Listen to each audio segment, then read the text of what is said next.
Coucou! Aujourd'hui, c'est le dernier jour à Tokyo, pour moi en tout cas. Anna elle reste une semaine de plus. Moi je vais à Nagoya demain. J'ai déjà réservé les tickets et tout. Et du coup on avait envie un peu de marquer le coup. Et donc on va aller à la tour de Tokyo. On va pas monter dedans parce que ça n'a pas grand intérêt. J'aime pas beaucoup les endroits très hauts personnellement. Mais on va aller à côté, histoire de prendre des photos. Et puis après on va rejoindre Bérénice et Maïs et on va voir ce qu'on fait. Du coup ça sera bien. Donc voilà pour la journée. Je crois qu'on a la poisse et qu'on est arrivé à Tokyo pile au moment où ils ont décidé de faire les travaux pour tous les vieux trucs intéressants. Parce que l'entrée elle est en travaux aussi. Mais bon, on peut voir le temple avec la tour de Tokyo.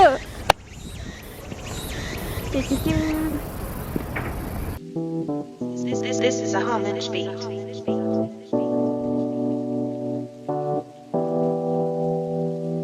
On est devant le Sozoji, c'est le temple qui est juste à côté de la Tokyo Tower. Et du coup c'est un peu stylé parce qu'on peut voir les deux en même temps. Donc si jamais vous voulez une chouette photo de la Tokyo Tower, je vous recommande de venir ici. Vous pouvez venir avec la ligne Hibiya ou la ligne Mita. Donc il y a deux accès. Si jamais vous pouvez aller par la ligne Mita, c'est plus court en fait de la station de la ligne Mita que de la station de la ligne Hibiya. Voilà.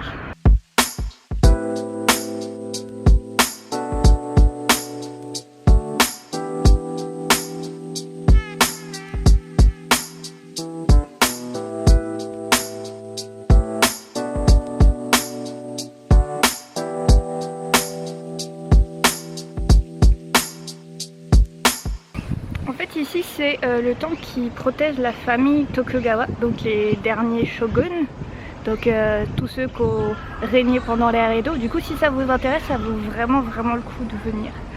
Quand on était allé au temple Meiji, c'était quand? C'était hier? C'était hier. Pour faire le fil des jours là. Le temple Meiji c'était la famille impériale actuelle.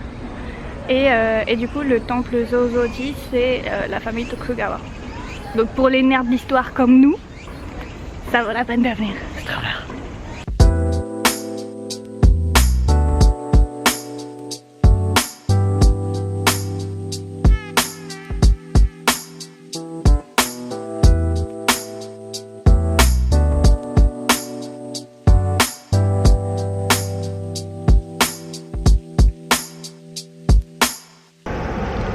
C'est grand.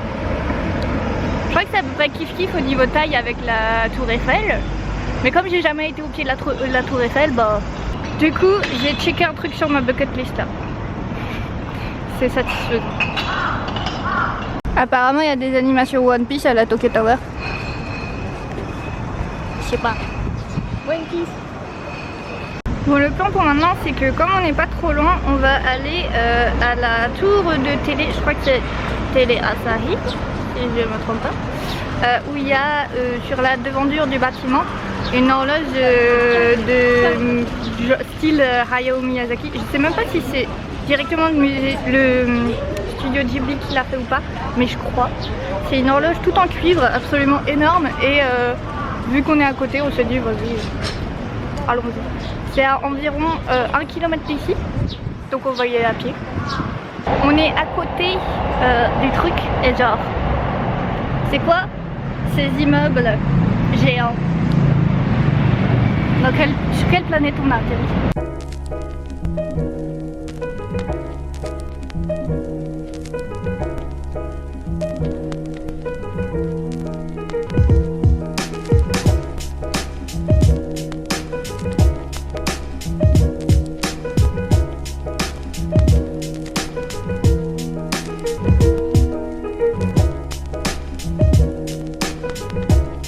On est devant la grande horloge et en fait, genre, quand ils précisent qu'elle est très grande, ils ont pas tort. Enfin là on se rend pas très bien compte parce que je suis assez loin, mais en fait c'est géant. On a décidé que comme on n'était pas trop loin, on va pousser jusqu'à Odaiba. Du coup on va prendre le métro jusque là et ensuite le plan c'est de revenir un peu à pattes, au moins en partie. Du coup let's go.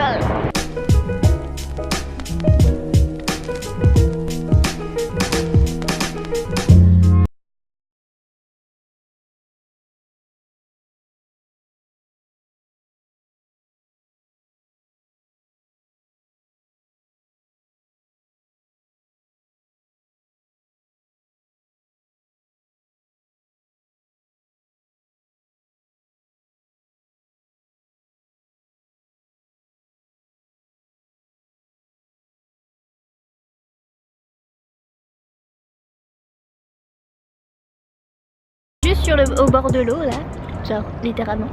C'est posé. On est trop posé et tout. C'est vraiment un coin chouette. Si jamais vous savez pas quoi faire une journée à Tokyo, je vous recommande du coup de faire à peu près le même trajet que nous, parce que ça se fait tranquille. On n'a pas spécialement mal aux pieds contrairement à hier. Genre on avait beaucoup marché. C'est méga joli, franchement. C'était pas du tout dans ma liste de priorité de faire Odaiba. J'avais même pas prévu de le faire pour mon premier séjour à Tokyo, mais au final je suis très contente de l'avoir fait. Et puis du coup, nous on attend le coucher du soleil pour avoir une très belle vue sur la baie de Tokyo.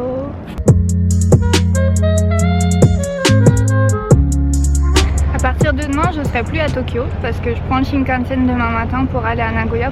Et il y a une étudiante japonaise qui vient me chercher à la gare, qui m'emmène à mon dortoir et puis j'emménagerai et tout. Et du coup, je me suis dit que ce serait pas mal de faire un petit récapitulatif de mon séjour de Tokyo. Alors, premièrement, ça a été quasiment que des bonnes journées. À part vite fait le Zoo de Ueno où ça a été un peu une déception, je me suis vraiment éclatée tous les jours. C'était trop cool. Si jamais, comme moi, vous hésitez entre aller à Tokyo ou aller plutôt vers les plus petites villes, essayez quand même Tokyo parce que j'étais terrifiée en fait à l'idée d'être dans une ville énorme parce que je n'aime pas beaucoup la ville d'habitude. Sauf que, en vrai, Tokyo, genre, on se sent pas oppressé. Je trouve qu'il y a une véritable bonne ambiance, une ambiance complètement différente de Paris notamment. Et jamais je me suis sentie mal à l'aise ou pas au bon endroit, ni rien. Les endroits que j'ai le plus aimé c'était Kichijoji et Harajuku en fait. Et du coup si jamais je veux faire un autre séjour à Tokyo, j'essaierai d'être plutôt près de ces coins là. Parce que là on était complètement à l'opposé. Et du coup à chaque fois on avait à faire le tour de Tokyo pour aller là-bas. Ça mettait environ 1 heure de trajet, c'était un peu relou. Et ouais du coup je recommande pas trop d'aller vers Ueno parce que bah je crois que c'est le coin où j'ai trouvé que c'était le plus oppressant et où je me suis sentie le plus dans une ville en fait, malgré le fait qu'il y a un méga parc à Ueno. Je l'ai pas trouvé génial. Du coup voilà pour mon avis sur Tokyo. Premier séjour de Tokyo, découverte de Tokyo. Et je le referai et honnêtement, si jamais un jour je dois habiter dans Tokyo, bah je pense pas que je serais malheureuse. Alors que si jamais un jour je dois habiter dans Paris, ça risque de pas être la même histoire. Bah Tokyo c'est vachement... En fait on n'a pas l'impression d'être dans une ville, genre une fois qu'on sort des vraiment grosses artères à touristes, on n'a pas vraiment l'impression d'être dans une grosse ville où on va se perdre ou... Enfin c'est pas désagréable, même au niveau de l'atmosphère ou de l'ambiance, de la pollution ou ce genre de choses, c'est beaucoup moins violent qu'à Paris. Ne croyez pas ce qu'on vous dit sur la pollution de Tokyo. Il y a eu des problèmes de pollution au Japon dans les années 70 et 80 effectivement, mais c'est très clairement respirable. J'ai moins de mal à respirer ici qu'à respirer quand j'arrive à Lille, alors que Lille c'est pas forcément la ville la plus polluée de France, sachant que je passe directement de Bretagne profonde à genre 3e plus grosse ville du monde. Du coup ouais, pas trop de problèmes. Il n'y a pas de pic de pollution non plus à Tokyo d'après ce que j'ai compris. Et si jamais vous vous sentez quand même un peu mal, vous pouvez porter des masques chirurgicaux dans la rue sans aucun problème. C'est tout à fait normal, j'ai vu des tonnes et des tonnes et des tonnes de personnes avec ça. Si vous vous sentez malade aussi, ça vous permet de garder vos microbes pour vous, ce qui est pas mal. Et du coup vous pouvez faire ça. C'est clairement pas la même chose que Shanghai mettons. C'est pas la même chose que Paris, c'est pas la même chose que Londres. Il y a énormément de verdure, il y a énormément d'arbres, de parcs. Si jamais vous voulez vous trouver en plein milieu d'une forêt dans Tokyo, c'est possible, étonnamment. Du coup, c'est vraiment le plus beau voyage que j'ai fait jusque là. Pareil, enfin, j'ai pas beaucoup voyagé dans la vie. Enfin, j'ai fait genre Berlin, un peu l'Espagne et un tout petit peu l'Angleterre. Et jusque maintenant, c'est l'endroit où je me suis plus éclatée. J'ai jamais eu de jour où je me suis lassée de quelque chose. Genre tous les jours, ça a été une nouvelle découverte. Enfin, même les quartiers genre Akiba ou Harajuku qu'on a fait plusieurs fois, ça a toujours été une découverte. Enfin, il y a toujours eu quelque chose à voir. Et tout ce que j'ai vu, il y a pratiquement rien qui m'a déçu. Enfin, il y a le parc d'Ueno qui était un petit peu moins bien, mais voilà. Mais ouais, franchement, si vous voulez aller à Tokyo, malgré toutes les différences qu'on a avec la France notamment, et puis les chocs culturels qu'on peut avoir, pensez pas que c'est tout rose, tout beau parce que c'est le Japon. Il y a des défauts, il y a des points positifs comme il y a des points négatifs. Mais les points négatifs m'ont pas du tout dérangé jusque maintenant, alors que en France, rien que le fait d'aller à Paris, ça me terrorise. Alors que là, je me promène en ville, je m'en fous, enfin, je suis bien. Genre, je suis mieux à Tokyo, à 9000 km de chez moi, que en France. On se sent plus en sécurité ici. malgré le fait qu'il y a la Corée du Nord, malgré le fait qu'il y a des tremblements de terre, malgré le fait qu'il y a des tsunamis, c'est l'endroit où je me suis jamais sentie le plus safe de toute ma vie. Et ça en dit long sur l'ambiance en France, je trouve. C'est ça. Et ils ont décidé de mettre de la musique, trop cool. Mais ouais, on a fait une belle balade aujourd'hui et là ce soir on va sûrement aller manger avec les copines. Du coup ça va être chouette. Matez-moi ce coucher de soleil.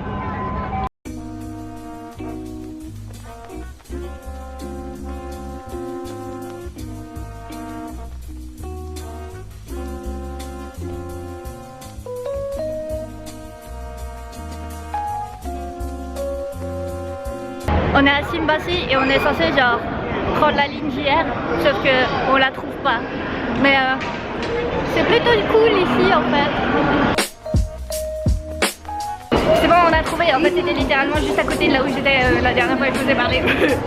C'est méga tendu parce que toute la station est en travaux, du coup ça c'est super mal indiqué. Et là on n'a pas compris mais on est genre rentré dans le métro sans passer notre carte.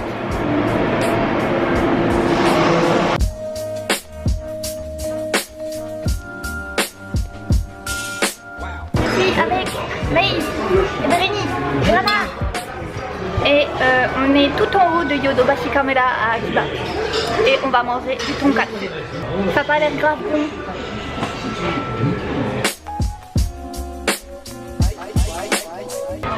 C'est énorme. Il y a beaucoup de trucs à manger. C'est trop cool, j'ai la dalle.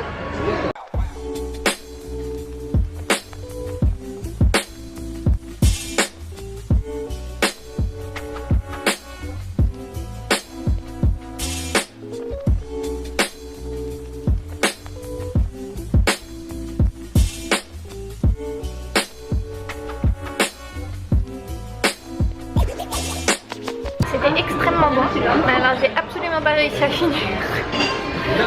Ça fait trop à manger pour une seule personne. Anna elle a tout fini, je sais pas comment elle a fait.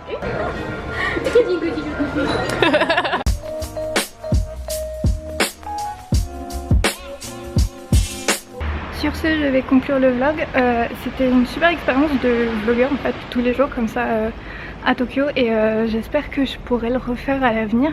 C'était un très très bon séjour, mais ça fait aussi du bien de enfin avoir un chez moi. Donc j'ai assez hâte à m'installer dans mon dortoir. Et je pense que je vais aussi vlogger là, du coup vous allez sûrement voir tout ça. Sur ce, je vous souhaite une bonne nuit, comme d'habitude. Et puis on se revoit dans la prochaine vidéo. Salut!